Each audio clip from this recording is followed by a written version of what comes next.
Madam Chair, Deputy Secretary.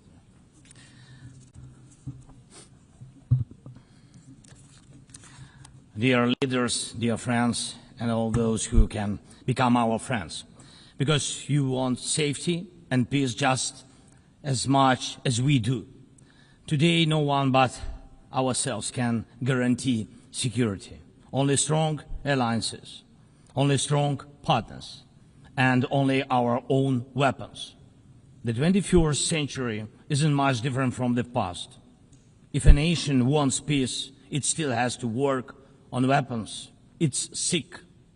But that's the reality. Not international law, not cooperation. Weapons decide who survives. Excellencies, you know perfectly well international law doesn't work fully unless you have powerful friends who are truly willing to stand up for it. And even that doesn't work without weapons. It's terrible, but without it, things would be even worse. There are no security guarantees except friends and weapons. No Ukrainian choice this kind of reality. And knowing our people, they would have chosen a different priority. Ukrainians are peaceful people, but they are people who want to live freely in their own independent country. That's why we invest in defense. For many nations, there is simply no other way left. Nations can speak about their pain from stages like this, but even during bloodshed, there isn't a single international institution that can truly stop it. That's how weak these institutions have become. What can Sudan or Somalia or Palestine or any other people living through war really expect from the UN or the global system? For decades, just statements and statements. And even everything happening in Gaza remains without a way out. Even now, Syria, after all the changes, still has to appeal to the world to ease the sanctions that are choking its economy. It has to ask and wait. Syria deserves stronger support from the international community. And as Russia's war against my country goes on, people are still dying every week. Yet there is no ceasefire because Russia refuses. Russia abducted thousands of Ukrainian children, and we have brought some of them back. And I thank everyone who's helped. But how long will it take to bring all of them home? Childhood slips away faster than adults are able to help. Look at Israel. Nearly 2 years have passed and hostages still haven't been freed. They must be freed, but even that still hasn't happened. And for years, there have been no real answers to other threats, either chemical weapons and famine used as a weapon. Last year, at this assembly, I warned the world about the risk of radiation disasters, especially due to Russia's occupations of our Zaporizhzhia nuclear power plant, the biggest in Europe, but nothing's changed. Nothing's. And yesterday, the plant went into blackout again, and Russia hasn't stopped shelling even in areas near a nuclear facility. And because of international institutions are too weak, this madness continues.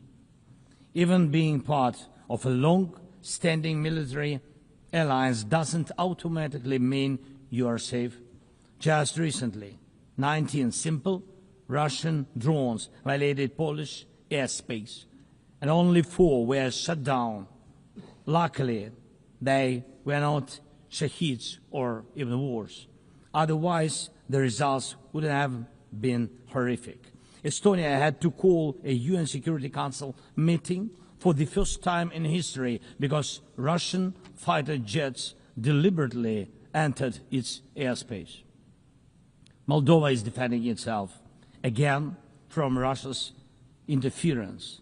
We have helping Moldova, and Russia's trying to do to Moldova what Iran once did to Lebanon.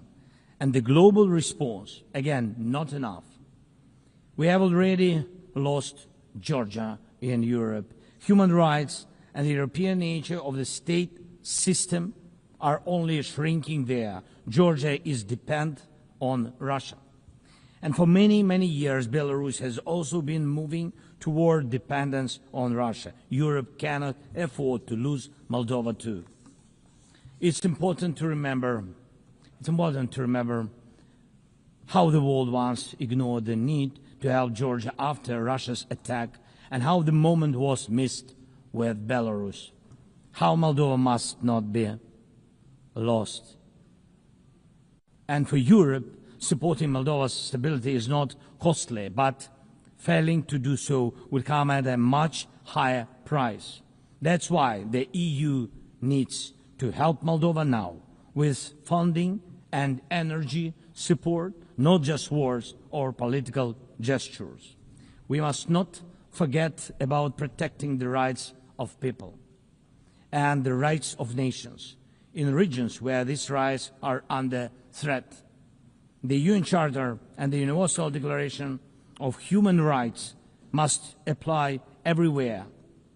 But the Taliban in Afghanistan dragged a whole country back into the dark ages. Cartels in some Latin America countries are more powerful than the government there. This is all about collapse of international law and the weakness of the international institutions. And so it's about the rise of weapons. Weapons decide who survives. Excellencies, yesterday President Trump stood right here in this hall, and God saved him from a murder attempt during the campaign. A shot was fired from a rifle, and just a fraction of an inch saved his life. Just days ago, President, along with hundreds of thousands of Americans, honored the memory of Charlie Kirk. Sadly, his life was cut short by a bullet. Once again, violence with a rifle in hand. We also mourn the Ukrainian woman, Irina Zarutska. She was brutally killed with a knife here in America, the very country where she was seeking refuge from Russia's war. And almost every day when we open the news, we see headlines about violent attacks happening all around the world. Most of it is done with weapons. People are already used to, but weapons are evolving faster than our ability to defend ourselves. Now, there are tens of thousands of people who know how to professionally kill using drones. Stopping that kind of attack is harder than stopping any gun, knife, or bomb. This is what Russia has brought with its war. It used to be that only the strongest countries could use drones because they were expensive and complex. Now, even simple drones can fly thousands of kilometers. War tech doesn't care about geography anymore. It's now reshaping it. Just recently, airports in Europe had to shut down because of drones. Authorities couldn't even say what kind of drones they were, who sent them, or from where. Last week, North Korea announced the test of a tactical strike drone. That means even countries with limited resources can now build weapons that are dangerous to their neighbors. Ukraine and nations like Saudi Arabia know all too well how dangerous Iranian attack drones are. But what happens when all the types of drones become available, even to small terrorist groups or cartels? The world moves too slowly to protect itself, and weapons move fast. Now companies are already working on drones that can shoot down other drones, and it's only a matter of time, not much, before drones are fighting drones, attacking critical infrastructure and targeting people all by themselves, fully autonomous and no human involved except the few who control AI systems. Dear leaders, we are now living through the most destructive arms race in human history, because this time includes artificial intelligence.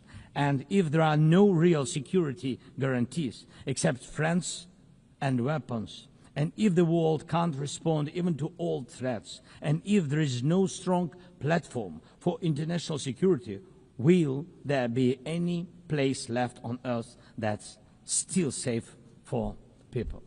We need global rules now for how AI can be used in weapons, and this is just as urgent as preventing the spread of nuclear weapons. We need to restore international cooperation, real working cooperation for peace and for security. A few years from now might already be too late. 10 years ago, war looked different, and no one imagined that cheap drones could create dead zones, areas stretching for dozens of kilometers where nothing moves, no vehicles, no life. People used to imagine that only after a nuclear strike. Now it's drawn reality. Mass-produced, simple drones, and without AI yet. Ukraine doesn't have the big fat missiles dictators love to show off in parades, but we do have drones that can fly up to 2,000-3,000 kilometers. We had no choice but to build them to protect our right to life.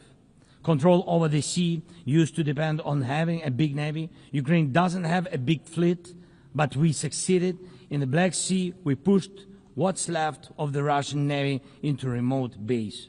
And we did it with sea drones. That's how we protect our ports and maritime trade routes, because Russia has left us no other choice. And our spiderweb operation, when cheap drones destroyed or damaged dozens of expensive Russian strategic bombers, became a real example for special forces around the world of what new weapons can do to old systems. These attacked our cities. And none of this would have happened if Putin had not started this full-scale aggression, full-scale war. And every year that this war goes on, weapons become even more deadly. And only Russia deserves to be blamed for this. Dear leaders, to protect lives, Ukraine builds underground schools and underground hospitals. To protect lives, we have to spend more on protecting power stations from drone and missile attacks than on building sports facilities or cultural infrastructure. Ukrainian farmers are learning how to protect their equipment from Russia's FPV drone strikes, and for them that challenge is far greater than climate change.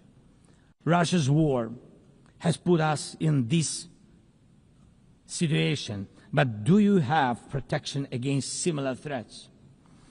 The facts are simple. Stopping this war now, and with it, the global arms race, is cheaper than building underground kindergartens or massive bunkers for critical infrastructure later. Stopping Putin now is cheaper than trying to protect every port and every ship from terrorists with sea drones. Stopping Russia now is cheaper than wondering who will be the first to create a simple drone carrying a nuclear warhead. So we must use everything we have together to force the aggressor to stop. And only then do we have a real chance that this arms race will not end in catastrophe for all of us. If it takes weapons to do it, if it takes pressure on Russia, then it must be done. And it must be done now. Otherwise, Putin will keep driving the war forward wider and deeper. And we told you before, Ukraine is only the first, and now Russian drones are already flying across Europe, and Russian operations are already spreading across countries, and Putin wants to continue this war by expanding it, and no one can feel safe right now. So first, we are now building a new security architecture for ourselves. More than 30 countries are already part of our coalition, and we are strengthening army, launching joint weapons production with partners, and defining financial commitments for defense in a way that could become a security model for any other nation. If security guarantees work for Ukraine, something more than just friends and weapons, it will mean that people were able to make national security not a privilege for a few nations, but a right for everyone.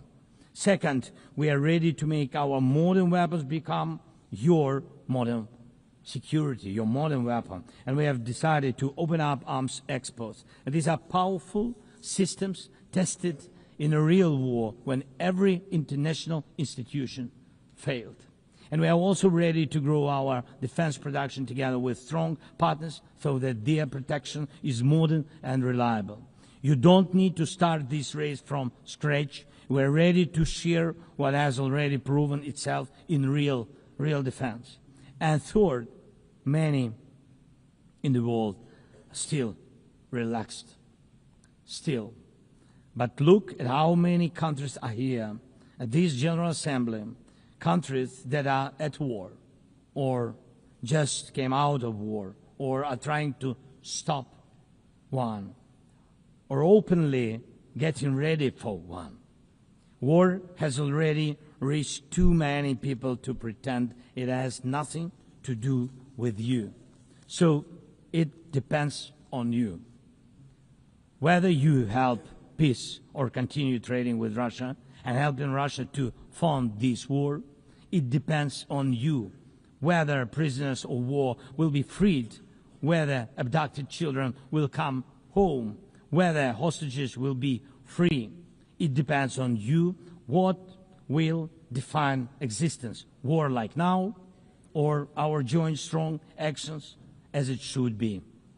Yesterday we had a good meeting with President Trump, and I also spoke with many other strong leaders, and together we can change a lot. Of course, we are doing everything to make sure Europe truly helps. And of course, we count on the United States. I appreciate the support we are receiving.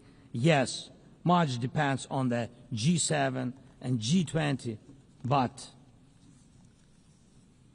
in the end, peace depends on all of us, on the United Nations. So don't stay silent while Russia keeps dragging this war on.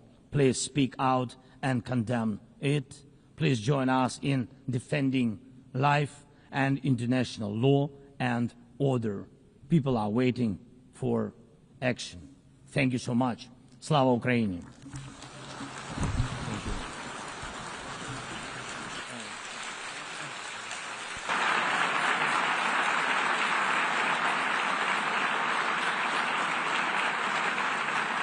Au nom de l'Assemblée générale, je tiens à remercier le président de l'Ukraine.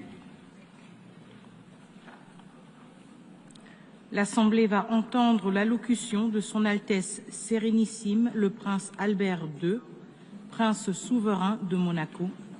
Je prie le protocole de bien vouloir accompagner Son Altesse Sérénissime, que j'invite à prendre la parole devant l'Assemblée.